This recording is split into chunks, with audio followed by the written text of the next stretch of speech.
So നിങ്ങളെല്ലാവരും Mufasa the lion കിങ്ങിൻ്റെ trailer കണ്ടിട്ടുണ്ടാവും. So അതെങ്ങനെയായിരിക്കാം അതിൻ്റെ സ്റ്റോറി പോകാൻ പോകുന്നതെന്നാണ് നമ്മൾ നോക്കാൻ വേണ്ടി പോകുന്നത്. ഇതിന് മുമ്പ് ഇറങ്ങിയിട്ടുള്ള ലയൺ കിങ് എന്ന പടത്തിൻ്റെ ഒരു പ്രീക്വലാണെന്ന് നമുക്കറിയാം. അതായത് നമ്മുടെ ലയൺ കിങ്ങിൽ സിംബയുടെ അച്ഛനായിട്ടുള്ള മുഫാസ ക്യാരക്ടറിനെ ബേസ് ചെയ്തിട്ടുള്ള ഒരു പടമാണ്. അതായത് ഈ പടത്തിൽ അതെങ്ങനെ കാണിക്കാൻ പോകുന്നതെന്ന് വെച്ച് കഴിഞ്ഞാൽ നമ്മുടെ സിംബയ്ക്കും നാലയ്ക്കും ജനിക്കുന്ന കൊച്ചാണ് കിയാര. അങ്ങനെ ഈ കിയാരയ്ക്ക് ആ കൊരങ്ങച്ചൻ ഒരു ഹിസ്റ്ററി പറഞ്ഞു കൊടുക്കുന്ന പോലെ, അതായത് എങ്ങനെ ഈ പ്രൈഡ് റോക്ക് ഉണ്ടായി, എങ്ങനെ മുഫാസ ഇത് ക്രിയേറ്റ് ചെയ്തെടുത്തു എന്നുള്ള ആ ഒരു ഹിസ്റ്ററി ആയിരിക്കും പുള്ളിക്ക് കിയാരയ്ക്ക് പറഞ്ഞു കൊടുക്കാൻ പോകുന്നത്. അങ്ങനെ ഒരു ഫ്ലാഷ് ബാക്ക് പോലെ ആയിരിക്കും ഇത് കാണിക്കാൻ തന്നെ പോകുന്നത്. സോ ഈ ട്രെയിലറിൽ തന്നെ നമുക്ക് ക്ലിയർ ആവുന്ന ഒരു കാര്യം എന്താണെന്ന് വെച്ച് കഴിഞ്ഞാൽ ഇതിൽ നമ്മുടെ കുഞ്ഞായിട്ടുണ്ടായിരുന്ന മുഫാസേനെ ഒരു ഓഫറിനെ പോലെയാണ് കാണിച്ചിരിക്കുന്നത്, ആരും ഇല്ലാത്ത പോലെ. അങ്ങനെ ആ മുഫാസേനെ രക്ഷിക്കുന്നത് നമ്മുടെ ടാക്കയാണ്.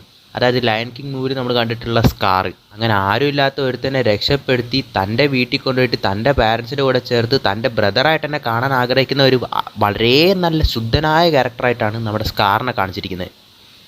ആക്ച്വലി ഇത് തന്നെയാണ് ഈ ഒരു പടത്തിൻ്റെ എൻ്റെ വൺ ലൈനർ. അതായത് മൊത്തം ഈ പടം തന്നെ ബേസ് ചെയ്തിരിക്കുന്നത് ഇവരുടെ ഒരു ബ്രദർഹുഡിനെ ബേസ് ചെയ്തിട്ടുള്ള ഇവരുടെ ആ ഇമോഷൻസുമായിട്ട് കണക്ട് ചെയ്തിട്ടാണ്.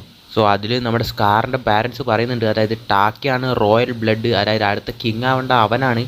സോ ഔട്ട്സൈഡേഴ്സിനൊന്നും ചേർക്കത്തില്ല, നമ്മുടെ മുഫാസേനെ ചേർക്കത്തില്ലെന്നാണ് പറയുന്നത്.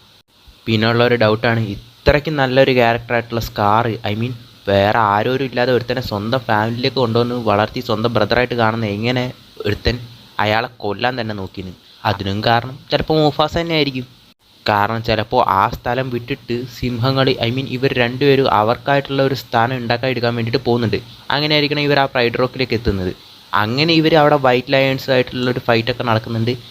അവർ ആ ലയൺസ് ആ ലൈഫ് സൈക്കിൾ ബ്രേക്ക് ചെയ്യാൻ വേണ്ടിയിട്ട് ശ്രമിക്കുന്ന ഒരു കൂട്ടമാണ്. അതായത് ഇപ്പോൾ ഒരു പാമ്പ് ഒരു തവളേനെ പാമ്പ് തിന്നണം, പാമ്പിനെ ഈഗിൾ തിന്നണം എന്നൊക്കെ പറഞ്ഞിട്ടുള്ള ഒരു സൈക്കിളുണ്ട്. അത് ബ്രേക്ക് ചെയ്യണമെന്ന് വിചാരിക്കുന്ന ടീംസാണ്, വില്ലൻ ടീംസാണ് ഈ വൈറ്റ് ലയൺസ്. സോ അതിനെ എതിർത്ത് നിൽക്കുന്നതാണ് നമ്മുടെ മുഫാസയും ടാക്കയൊക്കെ. സോ ഇവരെങ്ങനെ ആ ലയൺസിനെ എതിർത്ത് ഡിഫീറ്റ് ചെയ്യുന്നതെന്നായിരിക്കും ഈ പടത്തിൽ പറയാൻ വേണ്ടി പോകുന്നത്. പിന്നെ അതെങ്ങനെ നമ്മുടെ മുഫാസയും ടാക്കിയും തമ്മിലുള്ള ഒരു റൈവലറി വന്നെന്നുള്ളത് ചിലപ്പോൾ ഒന്ന് ഫോർഷാഡ് ചെയ്ത് പോകുന്നല്ലാതെ ക്ലിയർ ആയിട്ട് എങ്ങനെ കാണിച്ചെന്ന് പറയാൻ പറ്റത്തില്ല. കാരണം ഇവർക്ക് തമ്മിലുള്ള ഒരു അസൂയായിരിക്കും അവസാനം വളർന്ന് അത്രയും ഒരു വില്ലനസത്തിലേക്ക് നമ്മുടെ സ്കാറിനെ എത്തിച്ച്. പിന്നെ ഇതിന് മുമ്പ് ഇറങ്ങിയ ലയൺ കിങ് പടത്തിൽ ഒരുപാട് ഓഡിയൻസ് പറഞ്ഞിട്ടുള്ള ഒരു കംപ്ലയിൻ്റ് ആയിരുന്നു, അതായത് ഈ അനിമൽസിൻ്റെയൊക്കെ VFX ഒരുപാട് അനിമലിസ്റ്റിക് ആയിട്ടുണ്ട്. അതായത് അവരുടെ ഒന്നും ഫേസിൽ ഒരു വികാരം വരുന്നില്ലെന്ന്. ഒന്നാമത് മൃഗങ്ങളുടെ മുഖത്ത് വികാരം വരില്ല, പക്ഷേ ഒറിജിനൽ അനിമേറ്റഡ് മൂവിയിൽ കുറച്ച് വികാരങ്ങളൊക്കെ വെച്ചിട്ട് നമുക്കത് കണക്റ്റ് ആവാൻ പറ്റുമായിരുന്നു. പക്ഷേ ഈ പടത്തിൽ അത് കുറച്ചും കൂടി ഒന്ന് ക്ലിയർ ചെയ്തിട്ടുള്ള പോലെ, കുറച്ചും കൂടി ഇമോഷൻസ് ആ അനിമൽസിൻ്റെ മുഖത്തുനിന്ന് കാണുന്ന പോലെ നമുക്ക് ഫീൽ ആവും.